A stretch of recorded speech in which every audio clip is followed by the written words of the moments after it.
या कल ना मेरे पहले दोस्त को पता चल गया कि मैं यूट्यूब पे कंटेंट बना रही हूँ और उसने कॉल उठा के पता मुझे कैसे एड्रेस किया, हाई यूट्यूबर। और मेरे अंदर की सारी बटरफ्लाइज एक्टिवेट होगी कि मैं जेन्युइनली यूट्यूबर बन गई हूँ। मतलब अभी ये मैटर नहीं करता मेरे कितने फॉलोअर्स हैं, कितनी वीडियोस डाल दी, कितनी चल गई, मैटर ये करता है from the very first day मैंने वीडियो अपलोड किया मैं यूट्यूबर बन गई थी। तो I thought this is the right time to share कि मैं क्यों और कैसे इस प्लेटफॉर्म में आ गई। मेरा कोई बचपन से गोल या सपना नहीं था कि हाँ मुझे डिजिटली कुछ करना है, कैमरा के सामने आके कुछ करना है। मैं स्कूल या कॉलेज में बहुत ज़्यादा आगे आगे भी नहीं रहती थी एक्स्ट्रा करिकुलर एक्टिविटीज़ में। मुझे डांसिंग नहीं पसंद थी, सिंगिंग पसंद होती भी तो फ़ायदा ना होता, एक्टिंग नहीं पसंद थी, एंकरिंग नहीं पसंद थी, कोई डिबेट्स में मैं पार्ट नहीं लेती थी, एंटरटेनमेंट देखना पसंद था स्टेज पे पर उसका हिस्सा बनना पसंद नहीं था, क्योंकि मुझे एनर्जी वाली चीज़ें ना शुरू से ही पसंद नहीं थी। पर फिर हुआ क्या, हमारे टीवी का फास्ट वाला बॉक्स जियो के सेटअप बॉक्स से चेंज हो गया और यूट्यूब आ गया टीवी पे। और जेन्युइनली मैंने ना बहुत कंटेंट कंज्यूम करना शुरू कर दिया। मैंने पॉडकास्ट देखने शुरू कर दिए, मैंने व्लॉग्स देखने शुरू कर दिए, औरों की ज़िंदगी देखनी शुरू कर दी, औरों की प्रॉब्लम सुनना शुरू कर दी जो शायद मेरी कभी प्रॉब्लम्स हो ही नहीं सकती। मैंने रेसिपीज़ देखना शुरू कर दी जो मैं ज़िंदगी में शायद कभी नहीं बनाऊंगी इतनी मेहनत वाली। देन आई थॉट कि मैं भी ऐसा क्या कभी कुछ कर सकती हूँ, है तो मज़ेदार वाला काम। पर फिर लगा मेरा इंटरेस्ट ही किस चीज़ में है, मेरी तो कोई हॉबी नहीं है। बचपन में बोलती थी आईएएस बनना है, बड़ी हो गई औकात पता चल गई वो भी ख़त्म हो गया। कुछ ऐसा था ही नहीं कि जिस चीज़ के लिए मैं बहुत शिद्दत से कुछ कर सकती हूँ।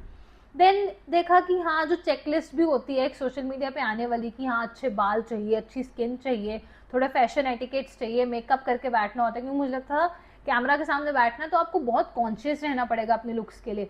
उसमें भी एनर्जी लगती थी और मैं बहुत आलसी, क्योंकि मैं 23 ईयर्स की हूँ, मैंने आज तक अपने कभी आईब्रोज नहीं करवाया। मुझे नहीं पसंद है, पता नहीं, कोई रिस्ट्रिक्शन नहीं है, बाय चॉइस ही है, नहीं अच्छा लगता। और मुझे लगता था अगर मैं ये सब नहीं कराती तो मैं नहीं चलूँगी। फिर लगा कि मैं ना अपनी क्रिएटिविटी यूज़ करती हूँ, ज़रूरी है अपना चेहरा ही दिखाना है। पर क्रिएटिविटी तो वैसे ही स्कूल में एक चार्ट बनाने को मुझे देते थे, मुझे मौत पड़ जाती थी कि मैं कैसे डेकोरेशन करूँ इस पर, तो इसमें भी ज़ीरो बच गया।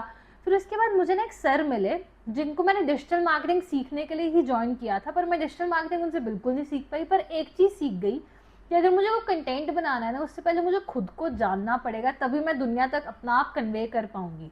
जब तक I do not know my self, मुझे पता नहीं है मैं किस में अच्छी हूँ किस में बुरी हूँ, मैं कुछ नहीं कर सकती अपनी लाइफ में। और फिर मैंने सोचना शुरू किया कि मैं एक चीज़ में बहुत अच्छी हूँ, over thinking, confusion and question put करने में, उल्टे सीधे। और जब मैंने सर को बोला कि सर मुझे ऐसा फील हो रहा है जो मेरी अच्छाई भी है वो मेरा लूप ही है, सर कहते यूज़ दैट, उसी चीज़ को यूज़ करके देखो। जो आपके फ्लॉज भी हैं उसी को दुनिया तक ले आओ, क्या पता वो और लोगों के फ्लॉज भी हों और वो आपसे जुड़ने लग जाएं।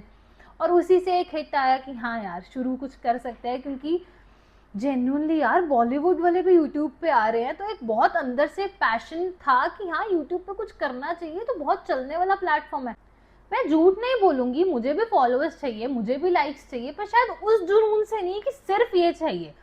क्योंकि ना सब बोलते हैं कि आप ना मास ऑडियंस को टारगेट करो, आप ऐसी नीश उठाओ जिसकी बहुत ज़्यादा टारगेट ऑडियंस हो। पर मेरे सर ने मुझे हमेशा ये चीज़ बोली कि तुम ना क्लास ऑडियंस को टारगेट करो, कि वही लोग तुम्हारे साथ जुड़े जो तुम्हारे जैसे। और ये बात मुझे इतनी प्यारी लगी ना।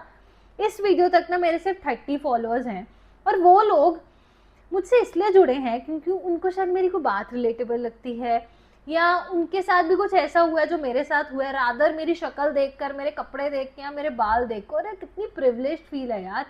देखो मेरी ज़िंदगी का लूप था कि मैं बहुत बोलती थी, मुझे कुछ समझ में नहीं आता था, मैं हर टाइम कंफ्यूज रहती थी, हर चीज़ में मुझे ओवर थिंकिंग करनी होती थी। मैं बोलना चाहती भी थी तो मुझे बोलते थे चुप कर यार, थोड़ा चुप बैठ। तो उसी लूप को मैंने अपना कंटेंट बना लिया। तो आप लोगों को भी अगर लगता है ना आप यूजलेस हो, कोई यूजलेस नहीं है, अपनी यूजलेस चीज़ों को कंटेंट बना लो यार, चलता है, सब चलता है। क्या क्या चल रहा है तो हम नहीं चलेंगे क्या? ऑनेस्ट रह के सब होगा। मुझे परफॉर्म करना पसंद नहीं था, मुझे कन्वर्सेशन करना पसंद था, आई चूज दैट। इसमें एनर्जी भी क्या लगती है, बस एक ही सोफे बैठ के गॉसिप तो करनी होती है। करो यार, बस करो।